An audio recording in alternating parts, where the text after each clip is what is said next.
नमस्कार दोस्तों, मेरे बैंकिंग अवेयरनेस चैनल में आपका स्वागत है। आज मैं आपके लिए लेके आया हूँ पर्सनल लोन। पर्सनल लोन में एलिजिबिलिटी कैसे निकलते हैं, क्या कागज़ चाहिए होता है और आपको किसी से सावधान होना चाहिए।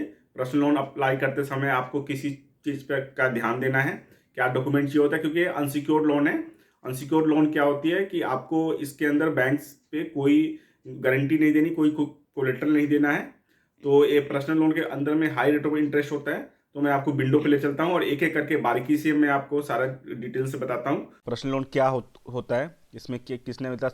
तो देखिए, ये पर्सनल लोन जो होता है अनसिक्योर्ड लोन होता है जिसके अंदर हाई रेट ऑफ इंटरेस्ट होता है। जैसे कि आप अगर जाते हैं किसी बैंक में अप्लाई करते हैं तो पर्सनल लोन के लिए जब आपको इमरजेंसी हो तभी पर्सनल लोन लेने का फ़ायदा है, नहीं तो बहुत सारा इसके अंदर रेट ऑफ इंटरेस्ट होता है। जैसे कि मान लीजिए वेडिंग पर्पस हो, मेडिकल इमरजेंसी हो, या वैकेशन हो, या होम रेनोवेशन हो, होम होम अप्लायंस, या किसी कोई आपका पुराना लोन चल रहा हो जिस पर रेट ऑफ इंटरेस्ट ज़्यादा हो, तो आप उसके अंदर में आप पर्सनल लोन आप ले सकते हैं। इसके अंदर क्या होता है कि लोन जो प्रोवाइड होता है क्रेडिट हिस्ट्री और के बेस पे होता है, जिसमें सिविल स्कोर आपका 750 प्लस है तो आपको आसानी से आपको पर्सनल लोन मिल जाएगा। अनसिक्योर्ड लोन में क्या है कि आप अगर डिफ़ॉल्ट करते हैं, अगर कोई बंदा डिफ़ॉल्ट करता है इसके अंदर में, तो इसमें रिकवरी का कोई चांस नहीं है, इसलिए रेट ऑफ इंटरेस्ट ज़्यादा होता है। इसलिए उसमें लेकिन आपका सिविल स्कोर बहुत ज़्यादा ही इसमें बैडली इम्पेक्ट करता है। और अब बताते हैं आपको लोन साइज़ के बारे में। लोन की जो साइज़ होती है इसमें 50,000 से 5 लाख तक की है, 50 लाख तक की। और इसका जो टेन्योर है हर बैंक में अलग अलग होता है, 1 साल से 5 साल तक मोस्टली सारे बैंकों में है, लेकिन बहुत सारे जो एनबीएफसी है वो 7 साल के लिए भी आजकल दे रही है। और रेट ऑफ इंटरेस्ट 9% से लेकर के 15% तक होती है। ये फिक्स फ्लोटिंग दोनों में आप ले सकते हैं। अगर आपको नेशनलाइज बैंक में चाहिए तो वो फ्लोटिंग रेट में बताता है। फ्लोटिंग रेट में अगर आरबीआई का repo rate, reverse repo rate अगर डाउन हुआ, ऊपर हुआ, तो आपको रेट ऑफ जो ईएमआई है उस पर आपका डिफरेंट पता चलेगा। लेकिन आपका अगर फिक्स ईएमआई है तो उसमें कोई डिफरेंस नहीं पता चलता है। आपका सेम ईएमआई अगर आप 5 साल लेते हैं तो 5 साल सेम ईएमआई रहेगा। और रिपेमेंट इसके अंदर आप ईसीएस, ऑटो डेबिट या पोस्ट डेट चेक के थ्रू भी आप दे सकते हैं। हम चलते हैं नेक्स्ट विंडो पे। एबिलिटी कैसे निकलता है, ये कस्टमर की प्रोफाइल पर डिपेंड करता है कि अगर कोई कस्टमर है, अगर सैलरीड है, सेल्फ एम्प्लॉयड है, प्रोफेशनल है, या बिजनेस कोई करता है, तो उसके अकॉर्डिंग उसका वो निकलता है अपना एबिलिटी क्या है ऑक्यूपेशन के। इसमें जो एज लिमिट होती है 21 साल होती है, 21 से लेकर 60 साल के बीच में सैलरीड प्रोफाइल के लिए होता है। लेकिन अगर जो बिजनेसमैन है तो अगर 25 साल से 65 साल के बीच में, तो 3 साल का जो क्राइटेरिया है उसको एक्सपीरियंस विंटेज के देखा जाता है कि बंदा बिजनेस में क्या कर रहा है, नहीं कर रहा है, कैसे बिजनेस है। इसलिए बिजनेसमैन और प्रोफेशनल को 3 साल का गैप दिया जाता है। और सैलरी को तो क्योंकि सैलरी वाले को तो ज्वाइन किया और सैलरी आनी शुरू हो गई तो उसको पर्सनल लोन आराम से मिल जाता है।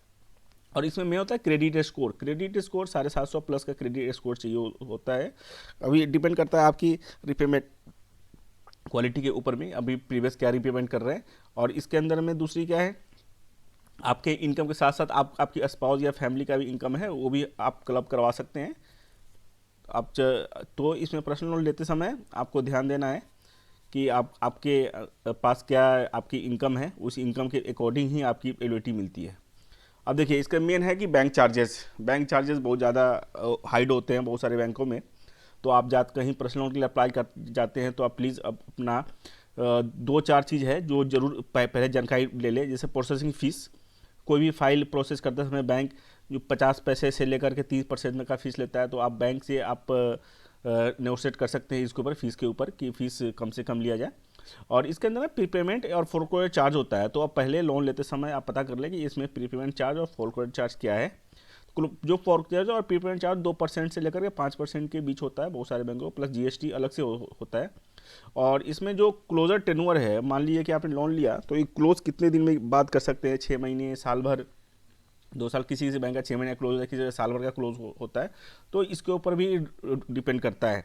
और जो ईएमआई है अमाउंट है, ईएमआई अमाउंट है वो कितना है वो आप पहले जरूर पता कर ले, क्योंकि बहुत सारे बैंक है जो फिक्स में, फ्लोटिंग में बात करता है कि आपका ईएमआई ये हो जाएगी वो ये। तो कभी भी लोन एप्लीकेशन दे तो प्लीज़ सबसे पहले अपनी ईएमआई जरूर इंश्योर कर ले, फीस इंश्योर कर ले, भाई फीस कितना है, फोरक्लोजर चार्ज कितना लगेगा और कितने दिन तक के बाद आप इसको क्लोज कर सकते हैं।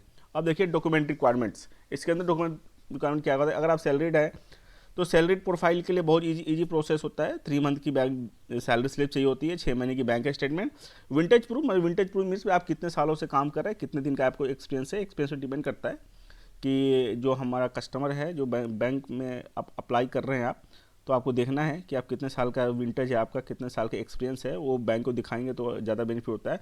केवाईसी चाहिए होता है, आईडी एड्रेस प्रूफ, जहाँ आप रह रहे हैं वहाँ का आपको प्रूफ चाहिए, पैन कार्ड चाहिए, एक केवाईसी का पार्ट है, एंड फोटोग्राफ आपका चाहिए होता है। अगर आप बिजनेस या प्रोफेशनल है तो आपको 2 साल की आईटीआर देना है पूरे फाइनेंशियल से, balance sheet, profit loss account के साथ, और 1 साल की बैंक स्टेटमेंट की आपकी रिक्वायरमेंट पड़ती है। और जीएसटी रिटर्न भी आजकल बैंक मांगने लगे हैं 6 महीने की, कम से कम 6 महीने या 1 साल, कोई 1 साल भी मांगता है। आपकी जो फॉर्म की रजिस्ट्रेशन है वो प्रूफ मांगा जाता है कि फॉर्म की रजिस्ट्रेशन प्रूफ का क्या है, आपका क्या रजिस्ट्रेशन लिया हुआ है। और रजिस्ट्रेशन स्टेट वाइज भी डिपेंड करता है किस स्टेट में क्या एप्लीकेशन है। मोस्टली आज के डेट में जीएसटी ऑल इंडिया में चल रहा है, तो जीएसटी आपसे मांगा जाएगा एज ए फॉर्म रजिस्ट्रेशन के लिए। केवाईसी डॉक्यूमेंट एज यूजुअल, आप केवाईसी, आईडी एड्रेस प्रूफ जहाँ रह रहे हैं। विंटेज प्रूफ आपसे मांगा जाएगा कि कितनी पुरानी आपकी कंपनी है, तो आप अपने कंपनी का अगर पुराना बिल हो, 3-4 साल 5 साल पुराना बिल हो, जिसे आप प्रूफ कर पाए कि आप 5-7 साल से काम कर रहे हैं, वो है। मेनली दोस्तों इसके अंदर में क्या है, पर्सनल लोन में सिविल स्कोर का बहुत बड़ा महत्व है। तो सिविल स्कोर देखा जाता है कि अगर आपका सिविल स्कोर अच्छा है तो आपका लोन लेने में ज़्यादा कोई परेशानी नहीं होगी, इजीली आपको लोन मिल जाता है। जो सबसे बेस्ट सिविल स्कोर होता है वो 750 प्लस सिविल स्कोर होता है। तो आप देख लिए होंगे इस वीडियो को, तो प्लीज़ लाइक एंड सब्सक्राइब करें। Thank you very much.